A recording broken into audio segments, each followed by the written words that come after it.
नमस्कार विद्यार्थी मित्रांनो, नर्सेस गायडन्स पॉइंट यूट्यूब चॅनलमध्ये तुम्हा सर्वांचे पुन्हा एकदा स्वागत आहे। तर मित्रांनो, आजच्या व्हिडिओमध्ये आपण NMMC म्हणजेच काय, नवी मुंबई महानगरपालिकेची जी तुमची स्टाफ नर्स पदाची परीक्षा होणार आहे। ओके, तर ही परीक्षा तुमची 17 जुलै आणि 19 जुलै अशी मल्टिपल शिफ्टमध्ये एक्झाम होणार आहे। ओके, तर त्या परीक्षेच्या अनुषंगाने आपण प्रीवियस इयर क्वेश्चन्स डिस्कस करणार आहोत। ओके, तर बघा मित्रांनो, प्रीवियस इयर क्वेश्चन सिरीजचा हा पार्ट 2 आहे। पार्ट 1 मध्ये आपण एकूण 10 प्रश्न डिस्कस केलेली आहेत। जर तुम्ही तो व्हिडिओ बघितला नसेल मित्रांनो, तर वर आय बटनवरती क्लिक करून सुद्धा तुम्ही व्हिडिओ बघू शकता, किंवा डिस्क्रिप्शन बॉक्समध्ये सुद्धा त्या व्हिडिओची लिंक दिलेली आहे। दिल्या गेलेल्या लिंकवरती क्लिक करून तुम्ही तो व्हिडिओ बघू शकता। ओके, तर आज या व्हिडिओमध्ये आपण पार्ट 2 ला सुरुवात करणार आहोत। ओके, तर पार्ट 2 मध्ये अगेन आपण 10 क्वेश्चन डिस्कस करणार आहोत। पहिल्या पार्टमध्ये 1 ते 10 क्वेश्चन्स डिस्कस करून झालेले होते। तर आजच्या पार्टमध्ये 11 ते 20 या नंबरचा जो प्रश्न असेल तेवढे प्रश्न आज या व्हिडिओमध्ये आपण डिस्कस करणार आहोत। Okay, so without wasting time व्हिडिओला स्टार्ट करूया। तर बघा मित्रांनो, हा जो पेपर आहे हा केव्हा झालेला होता? 18 नोव्हेंबर 2018 ला झालेला होता। एकूण 2 शिफ्टमध्ये एक्झाम झालेली होती। त्यापैकीचा पहिला शिफ्टचा पेपर आपल्याकडे अवेलेबल आहे, दुसऱ्या शिफ्टचा पेपर आपल्याकडे अवेलेबल नाही मित्रांनो। तर पहिल्या शिफ्टचे जेवढे काही प्रश्न असणार, 100 प्रश्न होते मित्रांनो, हे 100ही प्रश्न आपण 1 बाय 1 सगळ्या व्हिडिओजमध्ये कव्हर करणार आहोत। ओके, क्लिअर आहे? तर बघा, यामध्ये आपण जर स्क्रॉल डाऊन केला तर 10 क्वेश्चन्स ऑलरेडी डिस्कस झालेले होते। तर आज आपण 11व्या क्वेश्चन पासून स्टार्ट करणार आहोत। तर 11वा क्वेश्चन काय आहे मित्रांनो? The factors that affect the oxygen haemoglobin dissociation curve are. तर बघा मित्रांनो, oxygen haemoglobin dissociation curve, disassociation म्हणजे काय? तुटणे। ओके, डिसअसोसिएशन, बघा हा वर्ड जो आहे तो 2 वर्ड पासून तयार झालेला आहे। एक म्हणजे काय? डिस, आणि दुसरा काय आहे? असोसिएशन। ओके, एकमेकांपासून विभक्त जर होत असेल तर त्याला आपण काय म्हणत आहोत? डिसअसोसिएशन म्हणत आहोत। ओके, तर परंतु डिसअसोसिएशन कोणता आहे? ऑक्सिजन हिमोग्लोबिनचा डिसअसोसिएशन होत आहे। ओके, तर बघा, आता ज्या वेळेस आपण श्वास घेतो मित्रांनो, ओके, आपण काय करत आहोत? श्वास घेत आहोत। तर श्वास घेतल्यानंतर आपल्या बॉडीमध्ये O2 जाणार। हा O2 कोणासोबत अटॅच होणार? आरबीसी मध्ये ज्या हिमोग्लोबिन्स असतात। ओके, प्रत्येक आरबीसी मध्ये काय असतो? हिमोग्लोबिन असतो। तर या हिमोग्लोबिन सोबत ऑक्सिजनचे 4 मॉलिक्यूल अटॅच होत असतात। किती मॉलिक्यूल अटॅच होणार? Total 4 molecule. प्रत्येक हिमोग्लोबिनला 4 मॉलिक्यूल अटॅच होतात। जेव्हा ऑक्सिजनचा हिमोग्लोबिन सोबत अटॅचमेंट होतो तर त्याला आपण ऑक्सी हिमोग्लोबिन म्हणतो। ओके, काय म्हणत आहोत? ऑक्सी हिमोग्लोबिन म्हणत आहोत।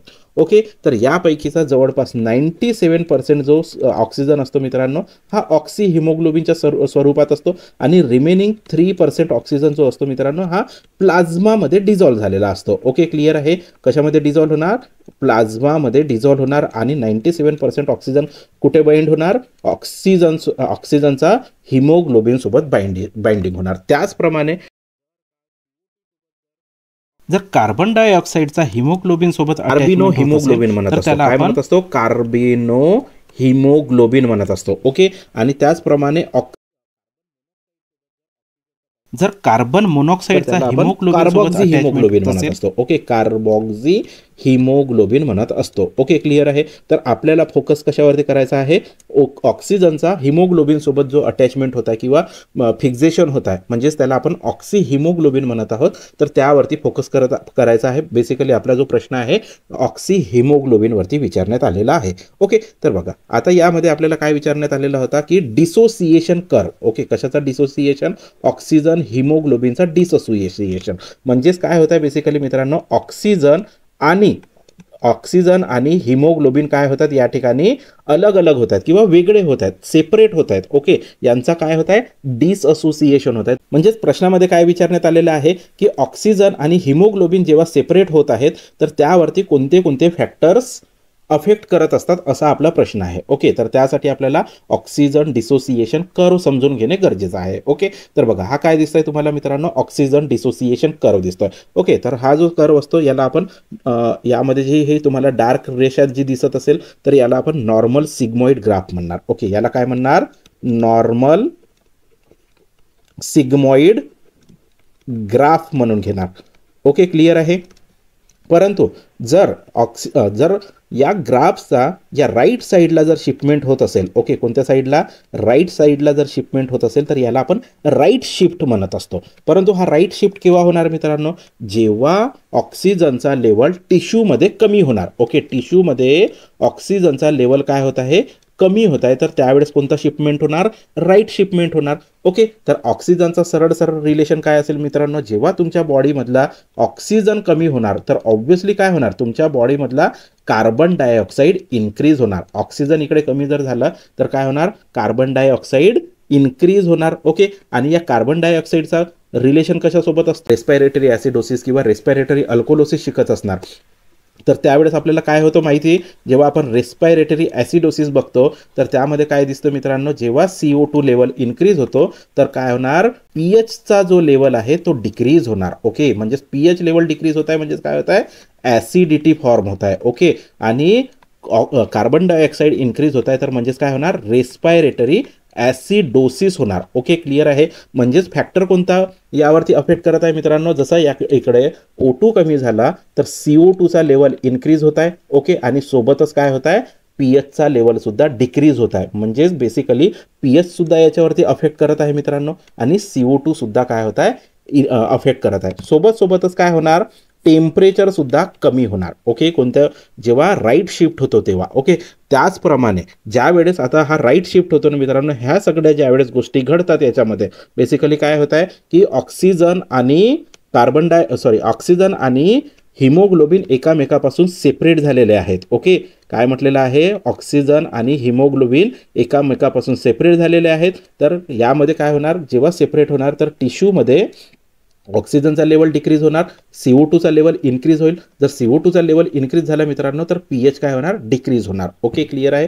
तर हे तिन्ही फॅक्टर एकामेकासोबत रिलेट करत आहेत मित्रांनो, किंवा एकामेकावरती डिपेंड आहेत. ओके, त्याचप्रमाणे बघा मित्रांनो, जेव्हा ह्या सगळ्या गोष्टी घडतात, राईट शिपमेंट घडतो तर याला आपण बोहर्स इफेक्ट म्हणतो. ओके, कोणता इफेक्ट म्हणतो, बोहर्स इफेक्ट म्हणत असतो. ओके, क्लिअर आहे. तर हे झालं राईट शिपमेंटबद्दल. समजून घ्या, जर तुमचा हा जो नॉर्मल सिग्मॉइड कर्व आहे तो लेफ्ट साईडला जर शिफ्ट झाला, ओके, तर जेवढ्या काही गोष्टी आपल्याला राईट साईडला घडताना दिसलेल्या आहे त्याच्या जस्ट अपोजिट काय होणार, इकडे घडणार. म्हणजेच काय होणार, यामध्ये जसं इकडे काय म्हटलेलं होतं की HB आणि ऑक्सिजन एकामेकापासून सेपरेट झालेले होते, तर या ठिकाणी काय होणार, HB आणि O2 एकामेकासोबत एकदम घट्ट चिटकून जाणार. ओके, घट्ट चिटकल्यानंतर काय होणार की ऑक्सिजनचा लेवल जो असेल तो टिश्यूमध्ये इन्क्रीज होणार, तर ऑब्व्हियसली CO2चा लेवल काय असेल, डिक्रीज होणार मित्रांनो.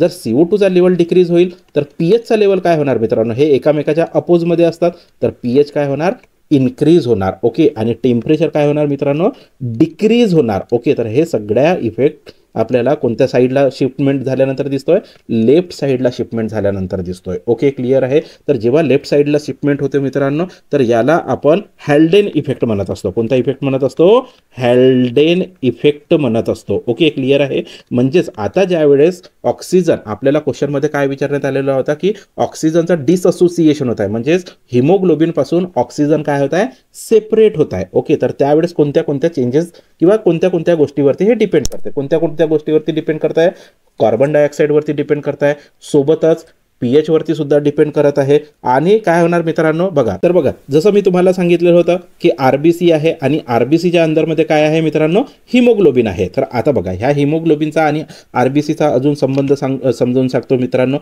2,3 डायफोग्लायसेरेट. ओके, डायफोग्लायसेरेट. ओके, तर याला आपण काय म्हणणार, 2,3 DPG सुद्धा शॉर्टमध्ये म्हणू शकतो. ओके, तर हे जे RBC मध्ये 2,3 DPG आहे किंवा डायफोग्लायसेरेट आहे, तर याचा सुद्धा काय होणार मित्रांनो, इफेक्ट होणार. कसा इफेक्ट होणार, जर राईट साईडचा जर शिपमेंट जर झाला तर यामध्ये काय होणार, जे ऑक्सिजन आहे तो टिश्यूमधून काय होणार, रिलीज होणार. ओके, टिश्यूमधून काय होणार, हा रिलीज होणार, म्हणजेच याचा लेवल डिक्रीज होणार. आणि जर का लेफ्ट साईडला जर शिपमेंट जर झाला तर यामुळे काय होणार की O2 जो असेल तो बाइंड होणार. कोणासोबत बाइंड होणार, विथ हिमोग्लोबिन सोबत बाइंड होणार. म्हणजेच हा 2,3 DPG जो आहे RBC मधला तो सुद्धा इफेक्ट करत आहे. सोबतच कोण करत आहे, कार्बन डायऑक्साईड सुद्धा करत आहे आणि pH सुद्धा यावरती इफेक्ट करत आहे. ओके, तर जो आपला 11व्या नंबरचा क्वेश्चन होता तर त्याचा आपण ऑप्शन बघून घेऊयात. बघा, क्वेश्चनमध्ये काय विचारण्यात आलेला होता, the factors that affect the oxygen haemoglobin dissociation curve are. Okay, तर partial pressure of carbon dioxide. बघा या ठिकाणी तुम्हाला कार्बन डायऑक्साईडचा पार्शियल प्रेशर सांगितलेला आहे. तर पार्शियल प्रेशर अफेक्ट करत आहे, हो करतोय. त्यानंतर the concentration of 2-3 DPG inside the RBC. बघा या ठिकाणी तुम्हाला सांगितलेलं आहे की DPGचा जर कॉन्सन्ट्रेशन जर कमी जर झाला म्हणजेच कोणाकडे होणार, राईट शिपमेंट होणार, तर O2 रिलीज होणार. DPGचा कॉन्सन्ट्रेशन इन्क्रीज जर झाला तर O2 कोणासोबत बाइंड होणार, HB सोबत बाइंड होणार आणि O2चा लेवल इन्क्रीज होणार. म्हणजे हा सुद्धा फॅक्टर याच्यावरती अफेक्ट करत आहे. त्यानंतर आहे मित्रांनो pH. तर ऑलरेडी सांगितलेलं आहे की ज्यावेळेस PaCO2 कमी होणार तर ऑब्व्हियसली pH काय होणार, डिक्रीज होणार मित्रांनो. ओके, डिक्रीज होत आहे म्हणजेच pHचा सुद्धा याच्यावरती इफेक्ट पडत आहे. म्हणजेच याचा आन्सर काय असेल, option D, all of the above. ह्या तीनही फॅक्टरचा ऑक्सिजन हिमोग्लोबिन डिसोसिएशन कर्ववरती इफेक्ट होत असतो. ओके, क्लिअर आहे. तर नेक्स्ट क्वेश्चन बघूयात. नेक्स्ट क्वेश्चन आहे मित्रांनो question number 12. The vitamins are required for the process of bone formation is. तर बघा आपल्याला क्वेश्चनमध्ये काय विचारण्यात आलेलं आहे की जी बोन फॉर्मेशन होतं तर त्या बोन फॉर्मेशनच्या प्रोसेससाठी कोणते विटॅमिन रिक्वायर्ड असतात किंवा कोणते विटॅमिन गरजेचे आहेत. Option A vitamin D, option B vitamin C, option C vitamin D and vitamin C, option D vitamin K. Okay, तर बघा मित्रांनो आता यामध्ये जर आपण बोन फॉर्मेशनचं जर बघितलं तर तुम्हाला सगळ्यांना माहिती आहे की विटॅमिन डी तर इसेन्शियल आहेच. हा काय एकदम इम्पॉर्टंट रोल प्ले करतो कशामध्ये, बोन फॉर्मेशनमध्ये. फॉर एक्झाम्पल आता विटॅमिन डीमध्ये विटॅमिन डी कसा रोल पोजेस करणार मित्रांनो, बघा आता विटॅमिन डी म्हटलेलं आहे. Okay, vitamin D. तर विटॅमिन डीचा रोल काय आहे, एक तर विटॅमिन काय करेल, कॅल्शियम आणि फॉस्फेटचा ॲब्सॉर्प्शन इन्क्रीज करेल. ओके, कॅल्शियम अँड फॉस्फेटचा काय करेल, ॲब्सॉर्प्शन इन्क्रीज करेल. कुठून ॲब्सॉर्प्शन होणार, इंटेस्टाईनमधून ब्लडमध्ये ॲब्सॉर्प्शन. ओके, कोण करेल, विटॅमिन डी. ओके, त्या व्यतिरिक्त विटॅमिन डी काय करतो, बोन मिनरलायझेशन करतो. ओके, काय करतो, बोन मिनरलायझेशन. ठीक आहे, म्हणजेच बोन मिनरलायझेशन म्हणजे काय, तर विटॅमिन डी जो असेल तो कॅल्शियम आणि फॉस्फेटला बोन मॅट्रिक्समध्ये डिपॉझिट होण्यासाठी हेल्प करत असतो. ओके, क्लिअर आहे. त्यानंतर बघा त्यानंतर काय करेल, बोन रिमॉडेलिंगचं सुद्धा काम करत असतो. Okay, bone remodelling. Okay, bone remodelling म्हणजे काय मित्रांनो, ज्या वेळेस कोणत्याही प्रकारचा जर बोनमध्ये फ्रॅक्चर जर तयार झालेला आहे तर त्याला हिलिंग करायचं आहे आणि नवीन त्या ठिकाणी नवीन बोन तयार करायचा जर झाला तर त्याला आपण बोन रिमॉडेलिंग म्हणत असतो. तर हा काम कोणाचा आहे, विटॅमिन डीचा आहे. ओके, क्लिअर आहे. त्याचप्रमाणे मित्रांनो विटॅमिन सी सुद्धा काय करतो, बोन फॉर्मेशनमध्ये हेल्प करतो. कसा हेल्प करेल, हा बोन फॉर्मेशनमध्ये कोणता काम असेल की विटॅमिन सी जो आहे तो कोलॅजन सिंथेसिस आणि बोन मेटाबॉलिझममध्ये हेल्प करत असतो. कशाकरिता हेल्प करणार, it participate in collagen formation. Okay, collagen फॉर्मेशनसाठी हेल्प करणार आणि सोबतच काय करेल, बोन मेटाबॉलिझममध्ये सुद्धा हेल्प करेल, बोन मेटाबॉलिझम. ओके, तर हा कोलॅजनचा काम काय असेल मित्रांनो, तर बेसिकली हा जो कोलॅजन असतो हा स्ट्रक्चरल फ्रेमवर्क प्रोव्हाइड करत असतो. कशाला, आपल्या बोन्सला. It provides structural framework. Okay, कशाला, टू द बोन. तर बोनला स्ट्रक्चरल फ्रेमवर्क प्रोव्हाइड कोण करेल, कोलॅजन करेल. आणि कोलॅजनचा फॉर्मेशन कोण करत असतो, विटॅमिन सी करत असतो. म्हणजेच अल्टिमेटली बोन फॉर्मेशनमध्ये विटॅमिन डीचा सुद्धा रोल आहे आणि विटॅमिन सीचा सुद्धा रोल आहे. ओके, तर म्हणजेच या क्वेश्चन नंबर 12चा आन्सर काय असेल, option C, vitamin D and vitamin C. Okay, clear आहे. तर आता नेक्स्ट क्वेश्चन बघूयात. नेक्स्ट क्वेश्चन आहे मित्रांनो क्वेश्चन नंबर 13. भारतीय राष्ट्रीय ध्वज सध्याच्या स्वरूपात खालीलपैकी कोणी डिझाईन केला आहे. Who among the following design the Indian national flag in its present form. बघा आता प्रेझेंट फॉर्ममध्ये म्हणजे आत्ताच्या सध्याच्या घडीमध्ये आपण जो तिरंगा म्हणजे जो आपला इंडियन फ्लॅग आहे, ओके, राष्ट्रीय ध्वज आहे, त्याला आपण काय म्हणत असतो, तिरंगा म्हणत असतो. यामध्ये किती कलर आहेत मित्रांनो, 3 कलर आहेत. एक केशरी कलर असतो, मध्ये पांढरा कलर असतो आणि खाली ग्रीन कलर असतो. याच्यामध्ये अशोक चक्र असतो. अशोक चक्रामध्ये एकूण किती आरे असतात, 24 आरे असतात. ओके, क्लिअर आहे. तर हा जो फ्लॅग आता आपण यूज करत आहोत तर तो कोणी डिझाईन केलेला होता असं आपल्याला क्वेश्चनमध्ये विचारण्यात आलेला आहे.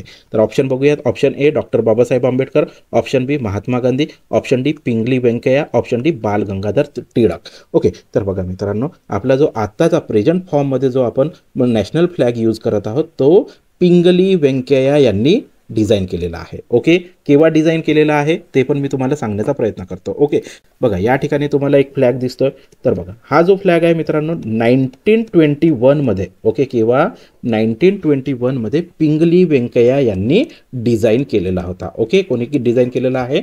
पिंगली व्यंकय्या यांनी. ओके, तर ज्या वेळेस हा फ्लॅग डिझाईन करण्यात आलेला होता यामध्ये फक्त दोनच कलर होते मित्रांनो, एक रेड कलर होता आणि दुसरा ग्रीन कलर होता. ओके, आणि सोबत याच्यामध्ये काय होता? चरखा होता. ओके, स्पिनिंग व्हील म्हणतो. परंतु महात्मा गांधी यांनी, ओके, महात्मा गांधी यांनी याच्यामध्ये व्हाईट कलर ॲड केला. ओके, कोणी ॲड केलेला आहे? महात्मा गांधी यांनी व्हाईट कलर ॲड केला. ओके, त्यानंतर बघा, त्यानंतर यामध्ये थोडक्यात चेंजेस करण्यात आले. केव्हा चेंजेस करण्यात आले? 1931 मध्ये अगेन याच्यामध्ये थोडक्यात चेंजेस करण्यात आले. जो रेड कलर होता मित्रांनो त्याला सॅफ्रॉन कलर म्हणजे जो केशरी कलर आहे त्याच्याने याला काय करण्यात आलेला आहे? रिप्लेस करण्यात आलेला होता. म्हणजेच आता याच्यामध्ये किती कलर झाले? एक केशरी कलर झाला. ओके, त्याच्यानंतर सफेद कलर झाला मित्रांनो आणि हिरवा कलर. ओके, असे 3 कलर आणि याच्यामध्ये स्पिनिंग व्हील म्हणजेच काय? अगेन चरखा याच्यामध्ये ॲड केलेला होता. ओके, क्लिअर आहे.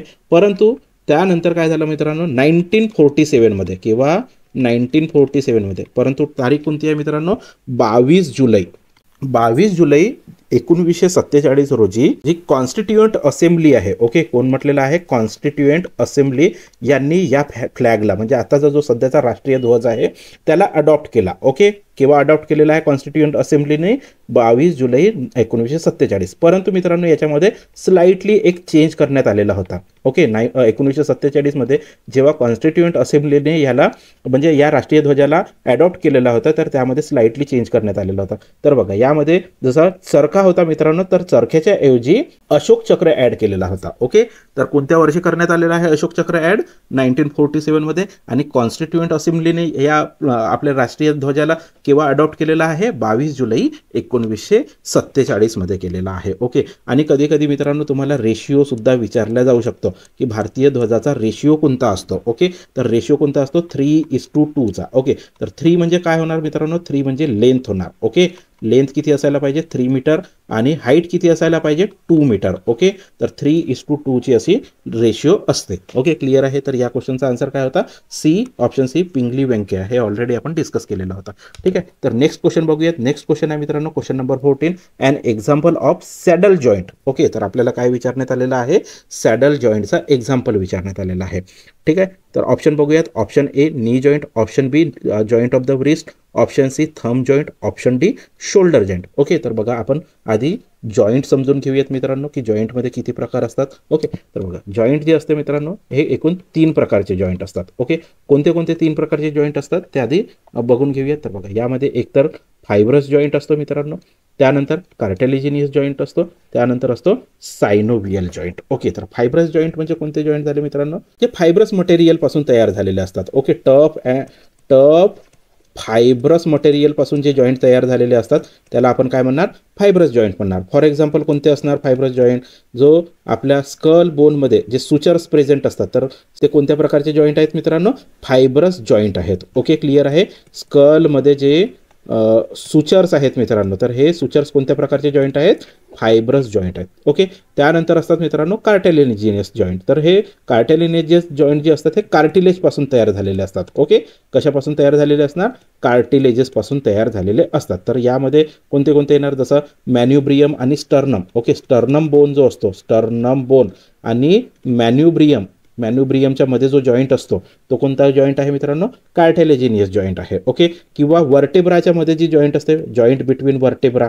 ओके, वर्टेब्रा तर हा सुद्धा कोणता जॉईंट आहे? कार्टिलेजिनियस जॉईंट आहे. त्यानंतर सिम्फॉयसिस प्युबिस. ओके, सिम्फॉयसिस प्युबिसच्या मध्ये जो जॉईंट असतो तो सुद्धा कार्टिलेजिनियस जॉईंट आहे. त्याच्यानंतर इपिफिजियल प्लेट्स असतात. Okay, epiphyseal plates. तर ह्या इपिफिजियल प्लेट्समध्ये जे जॉईंट असतात ते सुद्धा कोणते असतात? कार्टिलेजिनियस जॉईंट असतात. आणि त्यानंतर असतात मित्रांनो सायनोव्हियल जॉईंट. ओके, तर सायनोव्हियल जॉईंटमध्ये काय प्रेझेंट असतो मित्रांनो? सायनोव्हियल फ्लूइड प्रेझेंट असतो. ओके, काय प्रेझेंट असतो? सायनोव्हियल फ्लूइड. ओके, तर यामध्ये वेगवेगळ्या टाईपचे आपल्याला जॉईंट बघायला भेटतात. तर कोणत्या कोणत्या टाईपचे जॉईंट बघायला भेटतात सायनोव्हियल जॉईंटमध्ये? एकतर याच्यामध्ये बॉल अँड सॉकेट जॉईंट बघायला भेटतो, किंवा हिंज जॉईंट बघायला भेटतो, किंवा ग्लायडिंग जॉईंट बघायला भेटतो, किंवा पिवोट जॉईंट असतो मित्रांनो. त्या व्यतिरिक्त अजून आपल्याला कॉन्डिलॉइड जॉईंट बघायला भेटतो आणि सॅडल जॉईंट सुद्धा बघायला भेटतो. ओके, तर बॉल अँड सॉकेट जॉईंट कुठे कुठे प्रेझेंट असते मित्रांनो, तर हे आपल्या हिप जॉईंटमध्ये प्रेझेंट असतो.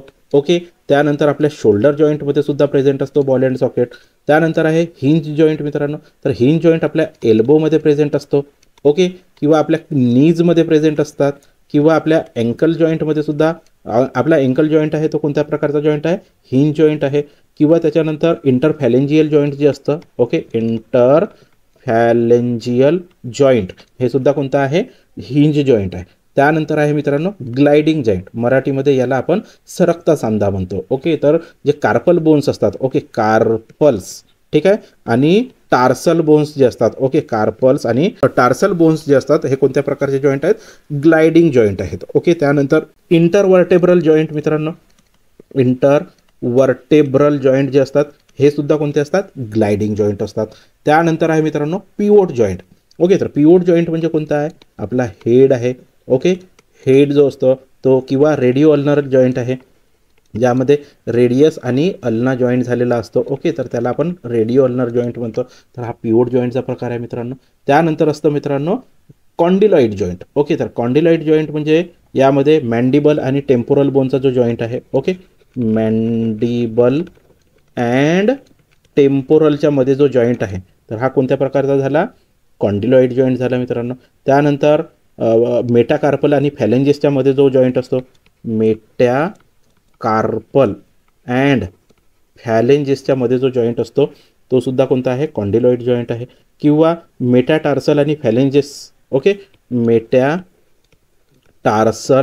अँड फॅलेंजिसच्या मध्ये जो जॉईंट असतो तो कोणता आहे मित्रांनो, कॉन्डिलॉइड जॉईंट आहे. ओके, आणि त्यानंतर आहे सॅडल जॉईंट. तर सॅडल जॉईंट जो असतो मित्रांनो हा at the base of the थंबमध्ये जो जॉईंट आहे, थंबच्या बेसमध्ये जो जॉईंट असतो तो कोणता असतो, सॅडल जॉईंट असतो. किंवा ट्रॅपेझियम आणि फर्स्ट मेटाकार्पलच्या मध्ये जो जॉईंट आहे, ट्रॅपेझियम अँड फर्स्ट मेटाकार्पलच्या मध्ये जो जॉईंट आहे तो कोणत्या प्रकारचा जॉईंट आहे मित्रांनो, सॅडल जॉईंट आहे. ओके, तर आपल्याला क्वेश्चनमध्ये काय विचारण्यात आलेला होता, सॅडल जॉईंट. ओके, जो सगळ्यात शेवटी आपण आत्ता माहिती करून घेतलेला आहे.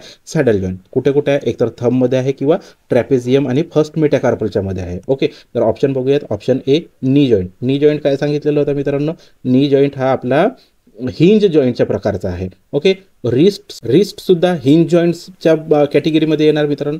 थंब जॉईंट, तर बघा या ठिकाणी आता जस्ट तुम्हाला सांगितलेलं थंब कोणता आहे, सॅडल जॉईंट.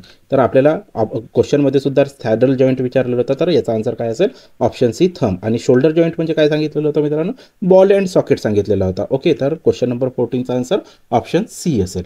नेक्स्ट क्वेश्चन बघूयात. नेक्स्ट क्वेश्चन आहे मित्रांनो question number 15, sweat glands are a type of. Okay, तर आपल्याला काय विचारण्यात आलेल्या क्वेश्चनमध्ये, स्वीट ग्लँड कोणत्या प्रकारच्या ग्लँड्स आहेत. Okay, option A ceruminous gland, option B exocrine gland, option C endocrine gland, option D digestive gland. Okay, तर स्वीट ग्लँड बघा, स्वीट आपल्याला म्हणजे जो घाम येतो तर हा घाम पोटाच्या आतमध्ये येतो का, नाही येत. तर स्वीट ग्लँड म्हणजे डायजेस्टिव्ह ग्लँड तर होणार नाही मित्रांनो, म्हणजे हा तर ऑप्शन डी तर होणार नाही. ओके, तर आता आन्सर कुठे आपला लोकेटेड असेल मित्रांनो, एकतर ए, बी किंवा सी मध्ये असेल. तर त्यापूर्वी आपल्याला आन्सर फाइंड आउट करण्याच्या पूर्वी आपण ग्लँड्स कोणत्या कोणत्या प्रकारचे असतात ते आधी समजून घेऊयात, त्यानंतर आपण आपल्या क्वेश्चनकडे वळूयात. ओके, तर बघा ग्लँड्स किती प्रकारचे असतात मित्रांनो, 2 प्रकारच्या. कोणत्या कोणत्या आहेत, एकतर एंडोक्राईन ग्लँड्स असतात किंवा मग एक्झोक्राईन ग्लँड्स असतात. ओके, तर ह्या ज्या एंडोक्राईन ग्लँड असतात ना, याला डक्टलेस ग्लँड म्हणतो. ओके, काय म्हणतो, डक्टलेस ग्लँड्स म्हणत असतो. ओके, आणि ज्या एक्झोक्राईन ग्लँड्स असतात त्याला आपण डक्ट ग्लँड म्हणतो. ओके, कोणत्या ग्लँड म्हणणार, याला डक्ट ग्लँड म्हणणार. ओके, तर डक्ट ग्लँड आणि डक्टलेस ग्लँडचा अर्थ काय आहे मित्रांनो, तर बघा ज्या वेळेस कोणत्याही ग्लँडमधून सिक्रेशन होत असेल, ओके, हॉर्मोन किंवा कोणत्याही प्रकारचा जर सिक्रेशन होत असेल आणि हा सिक्रेशन डायरेक्टली ब्लडमध्ये जर पोर करण्यात येत असेल तर त्याला आपण डक्टलेस किंवा एंडोक्राईन ग्लँड म्हणतो. ओके, काय म्हटलेलं आहे, जशी ही ग्लँड आहे मित्रांनो आणि हा ब्लड सप्लाय असेल तर या ब्लड सप्लायमध्ये डायरेक्टली जो काही सिक्रेशन आहे तो डायरेक्टली ब्लड सप्लायमध्ये जर जात असेल किंवा ब्लड स्ट्रीममध्ये जर जात असेल तर त्याला आपण एंडोक्राईन ग्लँड म्हणतात. म्हणजेच यामध्ये कोणत्याही प्रकारची डक्ट आहे का, नाही आहे. ओके, म्हणजेच याला आपण डक्टलेस ग्लँड म्हणून घेतलेला आहे. त्याचऐवजी काय म्हटलेलं आहे, एक्झोक्राईन ग्लँड्स, त्याला आपण डक्ट ग्लँड म्हणतो. ओके, समजून घ्या ही ग्लँड आहे मित्रांनो. तर या ग्लँडला काय असेल, एक अशी डक्ट असेल. ओके, आणि ही डक्ट कुणाला अटॅच केलेली असेल, ही डक्ट आपल्या ब्लड स्ट्रीमला अटॅच असेल. ओके, तर जो काही सिक्रेशन याच्यामध्ये तयार होत आहे ग्लँडच्या अंदरमध्ये, तर हा वाहत वाहत कुठून जाणार, डक्टमधून ब्लड स्ट्रीममध्ये येणार. ओके, तर ब्लड स्ट्रीममध्ये जर डक्ट थ्रू जर कोणताही सिक्रेशन येत असेल तर त्या अशा टाईपच्या ग्लँड्सला आपण एक्झोक्राईन ग्लँड्स म्हणत असतो. आणि डायरेक्टली जर का कोणताही सिक्रेशन डायरेक्टली ब्लडमध्ये पोर करण्यात येत असेल तर त्याला आपण डक्टलेस किंवा एंडोक्राईन ग्लँड म्हणत असतो. ओके, क्लिअर आहे. तर मग आता आपल्याला प्रश्नामध्ये काय विचारण्यात आलेलं आहे की स्वीट ग्लँड असतात ह्या कोणत्या प्रकारच्या असतात. ओके, तर हे स्वीट ग्लँड जे असतात ना मित्रांनो, ह्या कोणत्या प्रकारचे असतात, एक्झोक्राईन ग्लँड्स असतात. ओके, स्वीट ग्लँड कोणत्या प्रकारचे असणार, एक्झोक्राईन, म्हणजेच याच्यामध्ये काय प्रेझेंट असेल, डक्ट प्रेझेंट असेल. ओके, क्लिअर आहे. तर ह्या स्वीट ग्लँड कुठे लोकेटेड असतात मित्रांनो, स्किनमध्ये लोकेटेड असतात. बरोबर. तर आता जर आपण स्किनचा जर ग्लँडचा जर विचार केला तर अगेन याच्यामध्ये आपल्याला 3 टाईपच्या ग्लँड बघायला भेटणार. ओके, स्किनमध्ये किती टाईपच्या ग्लँड लोकेटेड असतात, 3 टाईपच्या ग्लँड लोकेटेड असतात. एक तर याच्यामध्ये सिबॅसियस ग्लँड लोकेटेड असतात. ओके, सिबॅसियस ग्लँड लोकेटेड असणार, त्यालाच आपण ऑइल ग्लँड सुद्धा म्हणत असतो. ओके, काय म्हणणार,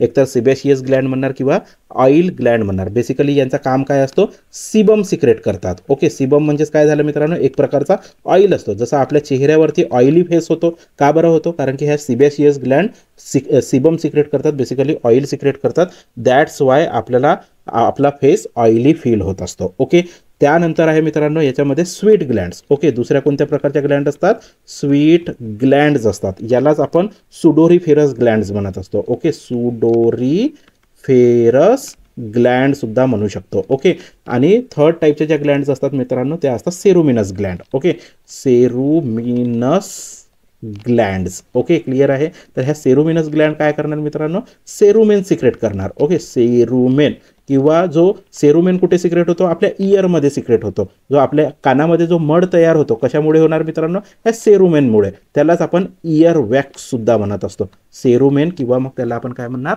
इयर वॅक्स म्हणणार. ओके, क्लिअर आहे. आणि ह्या ज्या स्वीट ग्लँड्स असतात त्यालाच आपण सिडोरीफेरस ग्लँड्स म्हणत आहोत. तर यामध्ये अगेन आपल्याला 2 टाईपच्या ग्लँड्स बघायला भेटतात. एक तर याच्यामध्ये इक्राईन ग्लँड्स असतात. ओके, कोणत्या ग्लँड्स असतात, इक्राईन ग्लँड्स असतात. किंवा मग याच्यामध्ये अजून आपल्याला अपोक्राईन ग्लँड्स बघायला भेटतात. ओके, जर तुम्हाला एक्झाममध्ये जर असं विचारलं की स्वीट ग्लँडचे किती प्रकार असतात, तर किती प्रकार असतात, 2 प्रकार. एक असतो इक्राईन ग्लँड आणि दुसरे असतात अपोक्राईन ग्लँड्स. ओके, क्लिअर आहे. तर आपल्याला क्वेश्चनमध्ये काय विचारण्यात आलेलं होतं की स्वीट ग्लँड कोणत्या प्रकारचे आहेत, तर कोणत्या प्रकारचे आहेत, एक्झोक्राईन प्रकारचे आहेत. तर याचा आन्सर काय असेल, ऑप्शन ए मध्ये काय म्हटलेलं, सिरोमिनस ग्लँड, तर हे होणार नाही. त्यानंतर आहे एक्झोक्राईन. तर बघा या ठिकाणी आपला आन्सर भेटलेला आहे ऑप्शन बी मध्ये. तर क्वेश्चन नंबर 15चा आन्सर होईल option B, exocrine Gland. Next question बघूयात मित्रांनो. नेक्स्ट क्वेश्चन आहे मित्रांनो question number 16, dentition in human being is. Okay, तर आपल्या ह्युमन बिईंगमध्ये डेंटिशन कोणत्या कोणत्या प्रकारचे असू शकतात. Option A diphyodont dentition, option B heterodont dentition, option C thecodont dentition, option D all of the above. Okay, तर आपल्या ह्युमनमध्ये कोणत्या कोणत्या टाईपचे डेंटिशन आहेत. ओके, ते समजून घेण्याकरिता आपण थोडा डिटेलमध्ये जाण्याचा प्रयत्न करूयात मित्रांनो. तर बघा आपल्या ह्युमनमध्ये किती प्रकारचे डेंटिशन आहेत.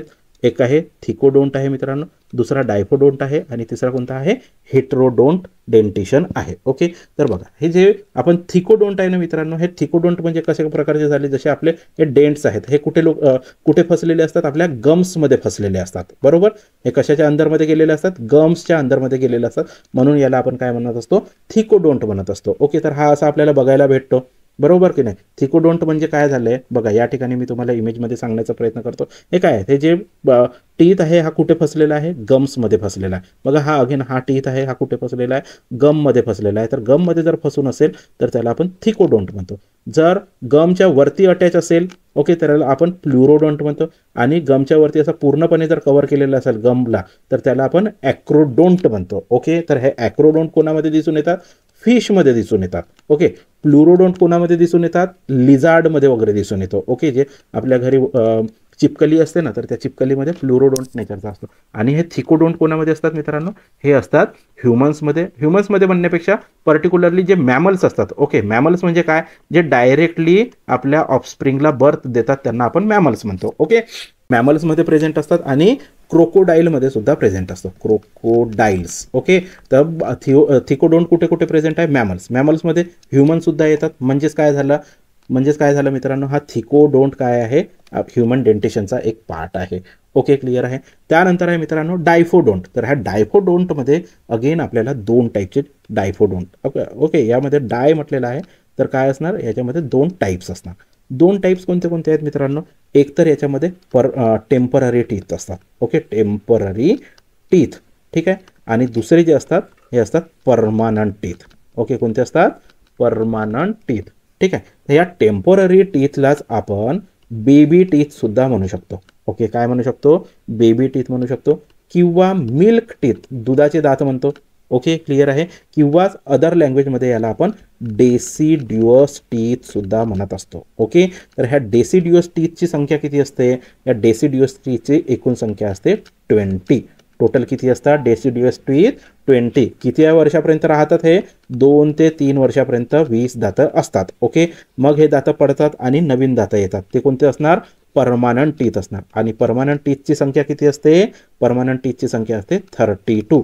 अप्पर जॉमध्ये 16 आणि लोअर जॉमध्ये 16 टीथ. ओके, तर अशी टोटल संख्या किती असेल, 32. आणि यांचा डेव्हलपमेंट केव्हापासून स्टार्ट होतो, 5व्या वर्षापासून स्टार्ट होतो. ओके, वयाच्या 5व्या वर्षापासून जे परमानंट टीथ असतात ते डेव्हलप व्हायला स्टार्ट होतात. ओके, क्लिअर आहे. आणि त्याच्यानंतर आहे मित्रांनो हेट्रोडोंट. ओके, तर हेट्रोडोंटमध्ये काय असतं की बेसिकली जे टीथ आहेत त्यांचा शेप कसा आहे आणि त्यांचे फंक्शन्स कोणते आहेत. ओके, तर शेपमध्ये आपण काय बघणार, एकतर याच्यामध्ये इन्सिजर्स असतात. ओके, काय असतात, इन्सिजर्स. तर इन्सिजरचा काम कोणतं आहे, इन्सिजरचा काम आहे कटिंग करण्याचा. ओके, काय करणार, कटिंग करणार, ठीक आहे. त्यानंतर आहेत कॅनाईन टीथ. ओके, कॅनाईन टीथ, तर हे कॅनाईनचा काम काय असतो, टिअरिंग करण्याचा काम असतो. ठीक आहे, टिअरिंग.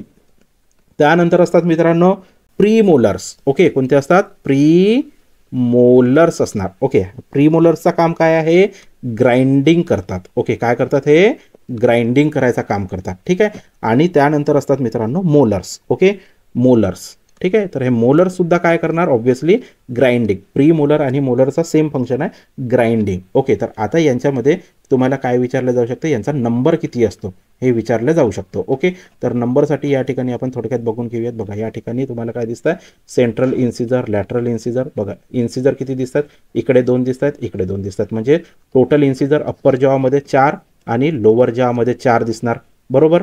त्यानंतर आहे कॅनाईन टीथ. ओके, तर हा इकडे एक कॅनाईन टीथ दिसतोय, इकडे एक कॅनाईन टीथ दिसतोय. म्हणजे वरती कॅनाईन टीथ 2 आहेत, खाली कॅनाईन टीथ 2 असणार. ओके, त्यानंतर प्रीमोलर. ओके, प्रीमोलर किती दिसतात मित्रांनो, 1 2 दिसतात प्रीमोलर. ठीक आहे, इकडे 2 इकडे 2, म्हणजे टोटल किती झाले 4. तर खाली सुद्धा किती होणार 4. आणि त्यानंतर आहेत मित्रांनो मोलर. मोलर किती आहेत 1 2 3. तर इकडे 3 आहेत मित्रांनो, इकडे 3 आहेत. तर हे टोटल किती झाले 6. आणि खाली सुद्धा किती होणार 6. ओके, तर बघा यामध्ये आपल्याला आता इन्सिजर किती असतात, इन्सिजर 4 अधिक 4 8 होणार. ठीक आहे. त्यानंतर आहे कॅनाईन टीथ. कॅनाईन टीथ वरती 2 आणि खाली 2, म्हणजे हे किती होणार 4 होणार. ओके, त्यानंतर आहे मित्रांनो प्रीमोलर्स. प्रीमोलर्स वरती 6 आणि खाली 6, म्हणजे 12 होणार. ओके, त्यानंतर वरती 4 आणि खाली 4. ठीक आहे, तर हे किती होणार 8 होणार मित्रांनो. आणि त्यानंतर आहे मोलर्स. मोलर्स किती आहेत, वरी 4 आहेत आणि खाली 4 आहेत, म्हणजे हे होणार 12. 12 अधिक 8 20, 20 अधिक 4 24, 24 अधिक 8 32. ओके, किती होणार, हे 32 टोटल टीथ होणार. ओके, क्लिअर आहे. तर बघा या क्वेश्चनचा आन्सर काय होता, डेंटिशन इन ह्युमन बीइंग. किती प्रकारचा डेंटिशन आहे म्हणून सांगितलेलं आहे, टोटल 3 प्रकारचा डेंटिशन असतो. डायफोडोंट पण असतो मित्रांनो, हेट्रोडोंट पण असतो आणि थिकोडोंट पण असतो. तर म्हणजे हे सगळेचे सगळे आहेत, तर याचा आन्सर काय असेल, ऑप्शन डी. ओके, त्यानंतर आहे मित्रांनो क्वेश्चन नंबर 17. क्वेश्चन नंबर 17 मध्ये काय म्हटलेलं आहे, the cartilage matrix is produced by. Okay, तर आपल्याला क्वेश्चनमध्ये काय विचारण्यात आलेलं आहे, कार्टिलेज मॅट्रिक्स कशापासून तयार होतो. आता हा कार्टिलेज मॅट्रिक्स म्हणजे काय मित्रांनो, तर बघा हा जसा आपला बोन असतो. ओके, हा एक बोन असेल आणि दुसरा बोन याला असा अटॅच होणार. ओके, याला आपण ऑल टुगेदर काय म्हणतो, जॉईंट म्हणतो. याला काय म्हणणार, जॉईंट म्हणून. तर बघा हा जो असा लेयर असतो ना, ज्या ठिकाणी बोन आर्टिक्युलेट होणार आहे, ओके, जिथे बोन काय होतो, आर्टिक्युलेट होतो, ओके, जसं या ठिकाणी सुद्धा दिसून येत आहे आपल्याला, ठीक आहे. तर जिथं बोन काय होत आहे, आर्टिक्युलेट होत आहे, तर ज्या ठिकाणचा जो सरफेस असतो, तर याला आपण काय म्हणतो, कार्टिलेज म्हणतो.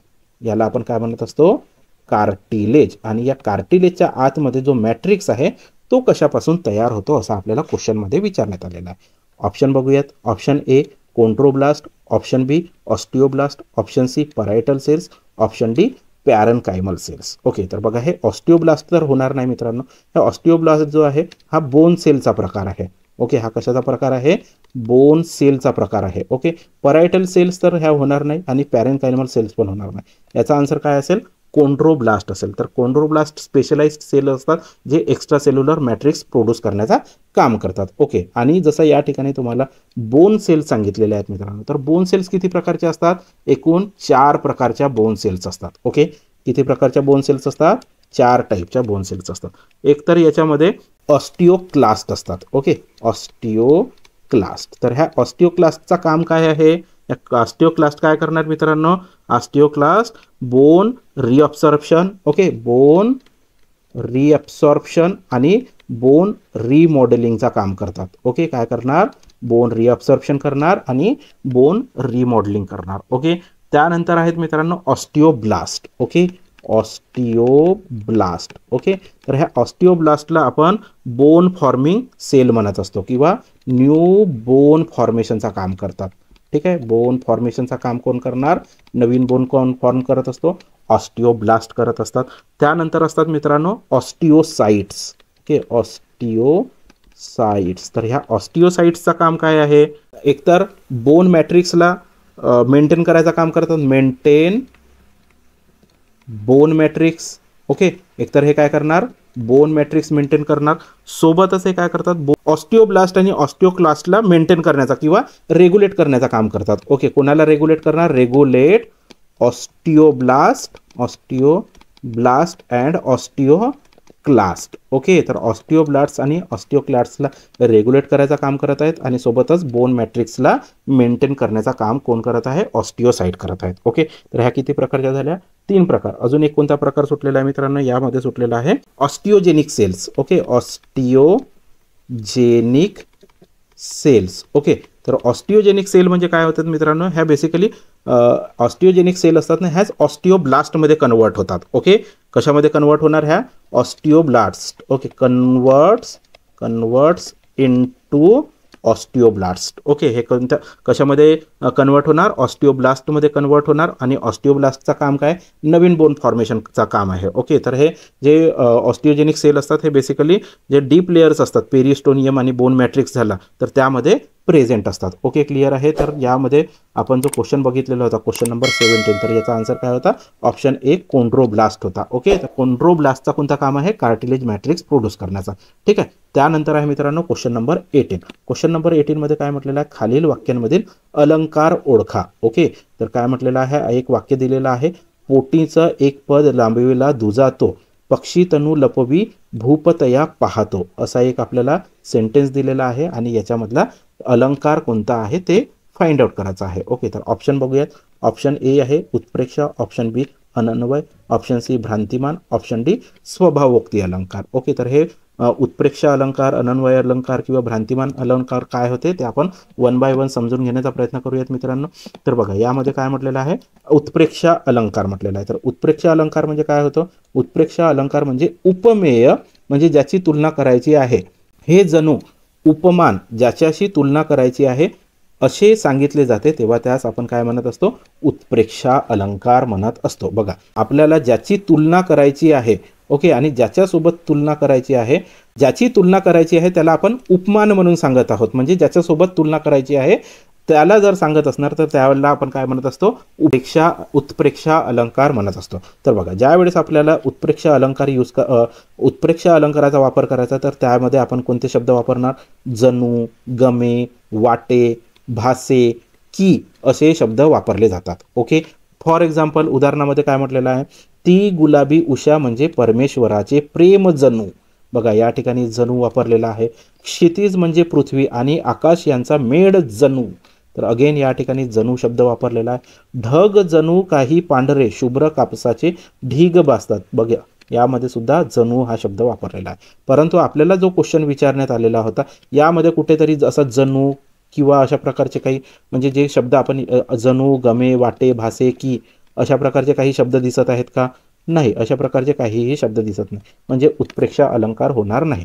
त्यानंतर आहे मित्रांनो अनन्वय अलंकार. ओके, तर अनन्वय अलंकार म्हणजे काय होतं? अनन्वय अलंकार म्हणजे जेव्हा एखाद्या वस्तूची किंवा व्यक्तीची तुलना त्याच वस्तू किंवा व्यक्तीशी केली जाते. बघा एखादी वस्तू आहे त्याची तुलना स्वतःसोबतच जर केली तेव्हा कोणता अलंकार होणार? अनन्वय अलंकार होतो. या अलंकारामध्ये उपमेय ज्याची तुलना करायची आहे आणि उपमान ज्याशी तुलना करायची आहे ते दोन्हीही एकच असतात. ओके, ज्याची तुलना करायची आहे त्याच्यासोबतच आपण त्याला तुलना करणार. फॉर एक्झाम्पल बघा यामध्ये काय म्हटलेलं आहे? आहे ताजमहल एक, जगती तोच त्याचा परी. बघा एकच ताजमहल आहे आणि तो त्याच्यासारखाच कोणता आहे नाही. ओके, म्हणजे स्वतःची तुलना स्वतःसोबत, ताजमहलाची तुलना ताजमहलासोबतच केलेली आहे. या ओळीत ताजमहलाची तुलना फक्त ताजमहलाशीच केलेली आहे. जगात दुसरा असा ताजमहल नाही. झाले बहु होतील बहु आहेतही बहु परंतु या सम हा. ओके, म्हणजे हा म्हणजे काय? हाच, याचा त्याच्यासारखा दुसरा कोणीही नाही. ओके, त्याची तुलना स्वतःसोबतच करण्यात आलेली आहे. ओके, तर यामध्ये आपला जो क्वेश्चन आहे तर याची स्वतःची तुलना इकडे दिसत आहे का? नाही दिसत आहे, म्हणजे अनन्वय अलंकार सुद्धा होणार नाही. मग त्यानंतर काय आहे? भ्रांतिमान अलंकार. तर भ्रांतिमान अलंकार म्हणजे काय होते? भ्रांतिमान अलंकार म्हणजे जेव्हा उपमानाच्या जागी उपमेय हाच आहे असा भ्रम निर्माण होऊन तशी कृती घडते तर तिथे भ्रांतिमान अलंकार होतो. ओके, काय म्हटलेलं आहे? जेव्हा उपमानाच्या जागी उपमेय आहे असा भ्रम निर्माण होतोय. काय म्हटलेलं आहे? या ठिकाणी भ्रम निर्माण होतोय. ओके, फॉर एक्झाम्पल काय म्हटलेलं आहे? पलाश पुष्प मानोनी शुकचंचू मध्ये आली, तोही जांभूळ मानोनी त्यास चोचीमध्ये धरी. ओके, पलाश पुष्प म्हणजे काय? जे पळसाचे पुष्प असतात किंवा पळसाचे जे फुलं असतात त्याला काय समजण्यात आलेलं आहे? शुकचंचू मध्ये आली. ओके, कोण मध्ये आली आहे? कोण मध्ये आला आहे? शुकचंचू. शुकचंचू म्हणजे काय? पोपट. ओके, पोपटाची जी चोच आहे त्याला आपण काय म्हणणार? शुकचंचू म्हणणार. ओके, पोपटाच्या चोचीला आपण शुकचंचू म्हणणार. ओके, तर पलाश पुष्प समजून शुकचंचू काय आला? मधात आला. ओके, आणि त्यालाच काय? जांभूळ मानण्यात आलेला आहे. त्यालाच काय समजण्यात आलेलं आहे? जांभूळ मानण्यात आलेलं आहे. तर त्याला काय केलेलं आहे? चोचीमध्ये धरण्यात आलेला आहे. म्हणजे बघा यामध्ये काय झालेलं आहे? भ्रम निर्माण झालेला आहे. पलाश पुष्पाला काय समजण्यात आलेलं आहे? जांभूळ समजण्यात आलेला आहे आणि त्याला चोचीमध्ये धरण्यात आलेला आहे. म्हणजेच काय झालेलं आहे? बेसिकली याच्यामध्ये भ्रम निर्माण झालेला आहे. तर आता आपला जो सेंटेन्स आहे तर याच्यामध्ये कुठेतरी पोटींचा एक पद लांबविला दुजा तो, पक्षी तनु लपवी भूपतया पाहतो, अशा प्रकारचा काही आपल्याला भ्रम वगैरे दिसत नाही, तर भ्रांतिमान सुद्धा होणार नाही. तर याचा आन्सर काय असेल? स्वभावोक्ती अलंकार असेल. ओके, तर आता हा स्वभावोक्ती अलंकार म्हणजे काय होते? स्वभावोक्ती अलंकार म्हणजे एखाद्या वस्तू, व्यक्ती किंवा प्राण्याचे त्याच्या स्वाभाविक स्थितीतील किंवा हालचालीतील हुबेहूब वैशिष्ट्यपूर्ण वर्णन. ओके, म्हणजे जेव्हा एखाद्या व्यक्ती किंवा वस्तू किंवा प्राण्याचे त्याच्या नैसर्गिक स्वरूपात जसे की त्याची परिस्थिती, हालचाल किंवा स्वभाव यांचे हुबेहूब आणि वैशिष्ट्यपूर्ण वर्णन केले जाते तेव्हा त्या स्वभावोक्ती अलंकार म्हणतात. ओके, फॉर एक्झाम्पल आता जसं यामध्ये काय म्हटलेलं आहे? पक्षी झाडावर बसला आहे हे एक सामान्य विधान झाले, पण पक्षी चोच उघडून बसलेला आहे किंवा पक्षी पंख फडफडवत आहे असे वर्णन केले तर ते कोणते होणार? स्वभावोक्ती अलंकारामध्ये येणार. ओके, फॉर एक्झाम्पल खिडकीतून येणारा वारा अंगाला स्पर्श करत आहे. ओके, काय म्हटलेलं आहे? वारा तर येत आहे परंतु काय होत आहे? सोबतच स्पर्श सुद्धा करत आहे. सिंह तर आहे परंतु सिंह काय करत आहे? डरकाळी फोडत आहे. मुलगा आहे तो जात आहे हसत हसत धावत आहे परंतु कसा धावत आहे? हसत हसत धावत आहे. ओके, म्हणजेच काय बेसिकली याच्यामध्ये काय म्हणण्यात आलेलं होतं? वैशिष्ट्यपूर्ण वर्णन करण्यात आलेलं आहे. ओके, तर याचा आन्सर काय असेल मित्रांनो? क्वेश्चन नंबर 18चा स्वभावोक्ती अलंकार असेल. ओके, क्लिअर आहे. त्यानंतर आहे मित्रांनो क्वेश्चन नंबर 19. भारतात राज्य अभ्रकाचा सर्वात मोठा उत्पादक आहे. Okay, which of the state is the largest producer of mica in the India? Okay, तर भारतामध्ये मायकाचा प्रोडक्शन म्हणजेच काय? भारतात अभ्रकाचा प्रोडक्शन सगळ्यात जास्त कोणत्या स्टेटमध्ये होतं? Option A Telangana, option B Odisha, option C Bihar, option D Andhra Pradesh. तर बघा अभ्रकाचा जो सगळ्यात मोठा उत्पादक राज्य आहे ना मित्रांनो तो आहे आंध्र प्रदेश. तर क्वेश्चन नंबर 19चा आन्सर काय असेल? ऑप्शन डी आंध्र प्रदेश. ओके, तर त्या व्यतिरिक्त आपण जे काही महत्त्वाचे खनिज पदार्थ तयार करणारे राज्य आहेत ते सुद्धा आपण या बघून घेऊयात. तर बघा यामध्ये काय म्हटलेलं आहे? खनिज पदार्थ कोणता? तांबा. कुठे सगळ्यात जास्त कुठे होतो? झारखंड. मॅग्नीज सगळ्यात जास्त ओडिसामध्ये होतो. त्यानंतर पेट्रोलियम प्रॉडक्ट जे आहेत ते कुठे होणार? आसाममध्ये सगळ्यात जास्त होतात. त्यानंतर अभ्रक कुठे होतं? आंध्र प्रदेश. बघा आपल्या क्वेश्चनमध्ये आलेला होता आंध्र प्रदेश, मी तुम्हाला ऑलरेडी सांगितलेलं आहे.